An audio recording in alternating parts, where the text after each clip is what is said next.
This is a long video that will go to some dark areas, and I'm speaking primarily from a male perspective to other men. If you're personally affected by issues of sexual violence, please watch with caution, as some of this material may be upsetting to you. And in order to avoid this video being shadow banned by YouTube, as is customary to some, the word RAPE will be replaced by the word grape. The Me Too movement, which gained prominence in 2017, was an important step to address the acts by some despicable individuals who used their power to gain sexual access through coercion and force.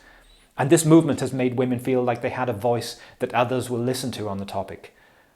But some of the rhetoric and memes following Me Too has really not involved men in the conversation.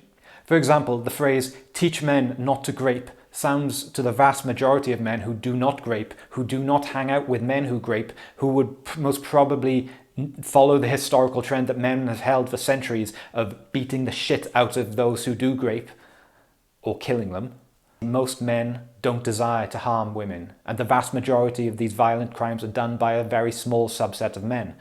And this type of man will not be taught not to rape because he doesn't care what is right or wrong. The psychopathic traits he's come to possess are not curable, but they could have been prevented during his childhood if only his parents had made sure that he was loved, seen and supported. And on the flip side, teaching boys that they are inherently problematic by their very nature and dangerous is a form of toxic shame and is only going to exacerbate the problem. But this hasn't stopped a culture of hypervigilance forming around male sexuality. Yesterday I came across this meme. Now, other than for women who have trauma around sex or for someone having sex for the first time, I don't think that many women would find this to be conducive to a healthy sex life. The vast majority of women want more dominance, not less, in the bedroom. Sure, they want to feel safe and feel like their man is connected with her and sensitive to her non-verbal cues, but if he was to continually check in on her every few seconds, as if he was predicting that it would be awful for her, I think most women would suggest that would completely kill the mood. She'd get sick of you not taking her yes for an answer. And this indoctrination is also something I had to fix in myself, because I came from a very overcautious background where I listened to angry man-hating feminists a bit too much, and I ended up being way too cautious and holding back on my natural dominance during sexual encounters.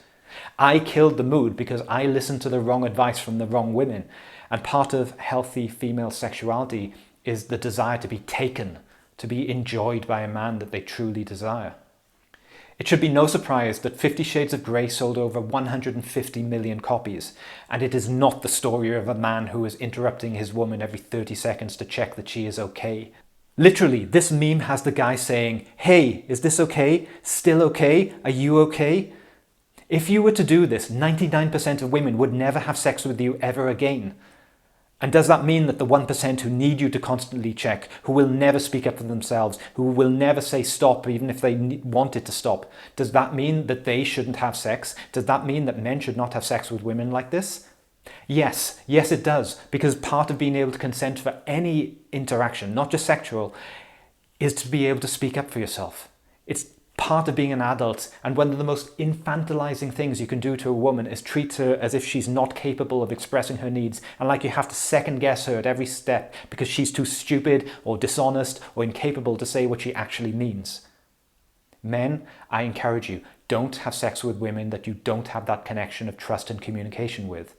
It may take time to develop, but there are far better options out there for you than someone who does not trust you. Find someone that you can treat as an equally capable human being. Anyway, interestingly enough, 2 days later, the same poster posted this image. And I think it shows that people show sooner or later who they really are and what they really want, despite what they say. But there's one area where the feminists who are driving Me Too and their arch nemesis, or one of their arch nemesis, because they tend to have many, the men of the RedPill community, well, there's one area on which they actually agree on something, and that is the need for enthusiastic consent, or as the RedPill would put it, genuine desire. Many men don't see women as truly sexual beings. They still live in this blue pill, Disney-esque fantasy where women are pure non-sexual beings who kind of need to be persuaded to have sex. And I don't just mean some kind of endless nagging, but that is also related. But it can also be seemingly innocent ideas projected in the media, like in the movies where a woman, after a long time of not even thinking about a guy in a sexual way, finally sees how much he loves her and falls in love with him. And this whole myth ignores the reality of female sexual desire. Women are either interested, at least enough to think, I want to get to know this guy, or they're just not interested and the door is closed. This doesn't just go for sex, but all romantic endeavors.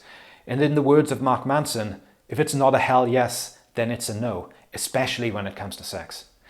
And dating is much simpler when you realize this and arrange your energy accordingly.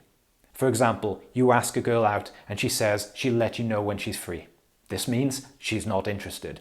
She seems enthusiastic about meeting you for a date when you first talk to her about it, but then she doesn't seem to want to commit to a time. She's not interested. She cancels on a date, but doesn't propose an alternative day for you to meet. She's not interested. Because when a woman is interested, she isn't going to make the guy do all the work. She will make rules for men that she has low or no interest for and break those same rules for the men that she has high interest for. And when I see dating coaches say things like, they can help you get any woman you want, that's a clear indicator that they're full of shit. Because getting better at dating is not just increasing your own attractiveness and having more options, but knowing that there's no point in spending time and energy on someone who's not interested and moving on to someone else. And I would argue that the idea that women need to be persuaded from unwilling to willing participants in sex is actually one of the contributing factors in women feeling coerced into having sex that they don't really want. And I think this is one of the key things that set strong men apart from weak men. Strong men say what they want, and they know that if one woman doesn't want him, other women will. So there's no need to pressure, there's no need to coerce, there's no need to plead or beg. Strong men have experienced that when a woman wants them, they don't need to convince her. It's mostly going to be a man who has to initiate, but an interested woman is not going to let a good opportunity pass her by. You only need to ask once. And if she says no, then you shouldn't make any more effort. And you know, I've actually had the experience 3 times where a woman has said something to me like, Chris, I like you and I respect you, but I just don't feel any special connection beyond that. And I simply replied something like, okay, that's fine. I respect your decision. And within 20 minutes, the girl jumped on top of me.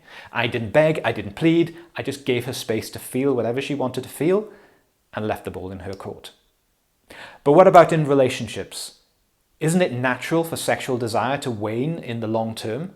Well, there's certainly many factors contributing to the loss of sexual desire. For example, children take a huge amount of time and energy, and humans have a natural tendency to get bored with the same things. And some people are just assholes who don't do their share. But at the same time, I believe that monogamy is and should be acknowledged to be a difficult spiritual path to walk.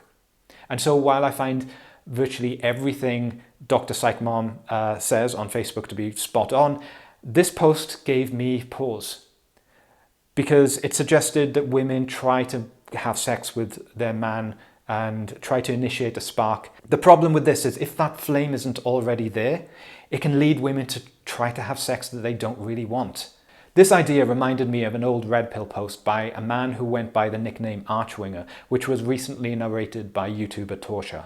Changing the subject for a minute, a staggering number of marriages and long-term relationships are unhappy.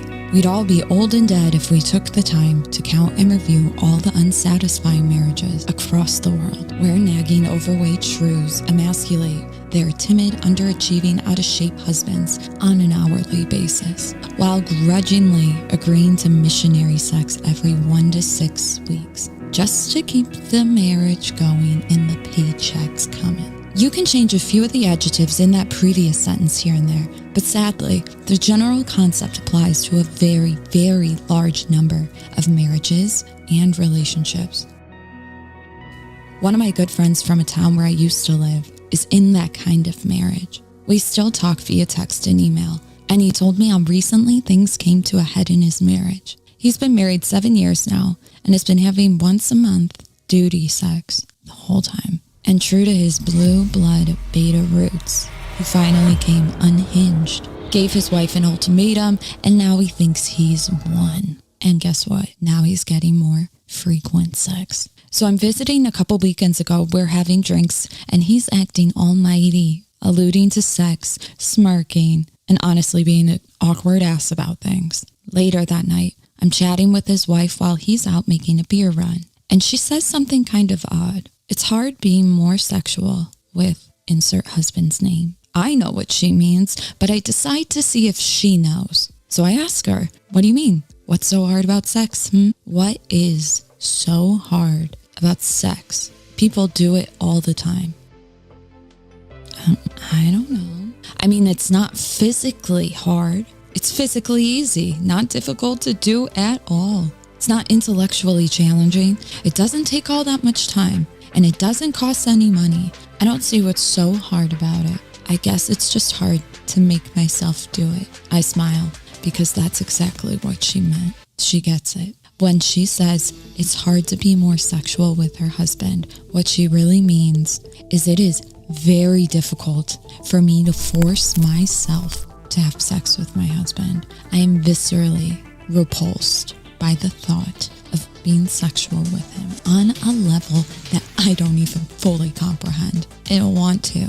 I don't want to so badly that it takes all of my emotional strength to push through that and force myself to do it. The physical acts aren't hard, but making herself do them when her subconscious is screaming at her not to, that's hard. So many women are in marriages like this. They don't want to have sex with their husbands. They pretend to be asleep. They pretend they're on their period. They feign illness. They go as long as they can, dolling it out as little as they can. Not because they're some evil hags who delight in denying their husband's enjoyment. They really, truly do not want to have sex with their husbands. They figure it's normal for a marriage to cool off like that and eventually turn non-sexual. And about once a month, give or take, they finally give in to their husband's badgering just to shut him up. And it's hard for them each time. I couldn't find studies on this, but I'd be willing to make a bet that women in unhappy marriages that have sex with their husbands again and again over long periods of time begin to exhibit the same psychological traumas and damages as rape victims. Because in a sense, they are being raped. Not legally, obviously, and not really. But it's not hard to imagine that their psyche may perceive these sexual encounters and process them in the same manner as rape. Take my friend, for example. His wife doesn't want to have sex with him, but there is an implied threat there, even if it's not overt and at knife point, that her marriage may be in jeopardy if she doesn't have sex with him. She might lose her financial stability and the financial stability of her children. Their children may lose the stability of his money, a 2-parent home, a house zoned to a good school district. You might as well be holding the kids at knife point and forcing her to fuck him. When a woman feels like she has to have sex with a man, even though she doesn't want to, due to some kind of perceived threat, her mind processes it like a rape. Every wife in an unhappy marriage that has sex with her husband when she doesn't want to, because she believes that in order to keep her financial stability, is a rape victim. She's essentially being coerced into sex she doesn't want. And over time, these unwanted sexual acts take a toll. And I think that's a scary conclusion, that this coercion into sex is actually happening in many marriages and relationships all over the world. That men think their only option to get their needs met is to try to persuade an unwilling wife to give into unenthusiastic, duty, starfish sex that she doesn't really want. But as we've already discussed, the same rule in dating applies in relationships. If she's not interested, then she's not interested. And while you can work on hygiene factors like communication, doing the housework, having an environment where stuff can happen, don't expect to be able to stay in relationships where basic needs are not being met. But there's hope for those who are willing to put in the work. And what does that work look like? In the words of Archringer, If you are not building attraction to the point where a woman is begging and pleading you to thrust your cock into her, you're doing her a disservice. So hit the gym. Be hot. Be confident. Be successful, social, interesting, and awesome. Be a 12 out of 10 who's so unrealistically badass that women beg for your dick. Thank you very much for listening.